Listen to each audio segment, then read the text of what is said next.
Hoş gördük aziz tamaşaçılar. Biz sizi Siyasal Olimpiya İdman Kompleksinden salamlayırıq.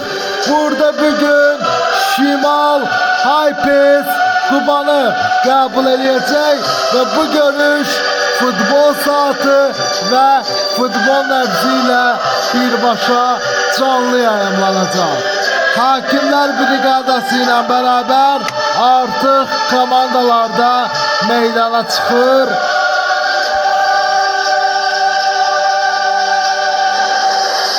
Peşəkar Futbol Ligasının da himni səsləndi. Bu görüşü mən sizin için şərh eləyəcəm. Mikrofon arkasında da. Başlayarak Peşəkar Futbol Ligası 2. ligada ayın golü layihəsinə start verib. Layihə çərçivəsində ayın en güzel golunu vurmuş futbolcu ve onun formasını giyindiği kulüp PFL tarafından mükafatlandırılır. PFL'in yeni qaydalarıyla geçirilen müsabiqədə futbol mütəxəssisləri tarafından 2. ligada noyabr ayının en güzel golü Hypers Kuba Futbol Klubu'nun oyuncusu Cavid İmamberdiyev'in vurduğu gol seçilir. Beləliklə futbolcu Peşəkar Futbol Ligası tarafından mükafatlandırılır.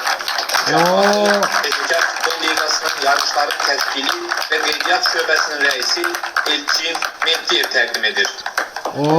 Hypers Kuba'nın oyuncusu Cavid İmamberdiyev'i tebrik edirik kanalımız adından.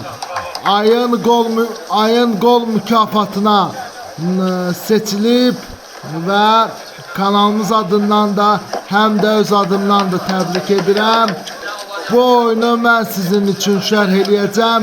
Demirov Hüseyin Ağa artık kapitanlar hakimin yanındadır.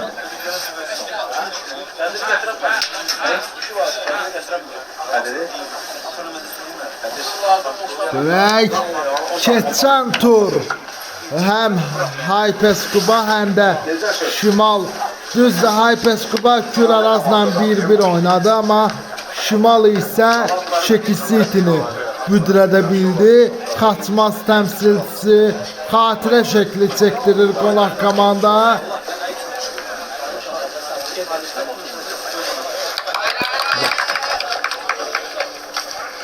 Ve şimdi Şimal komandası meydan sahipleri şekil çektirirler. Görüş birazdan başlıyor. Xatirə şekli çekildi.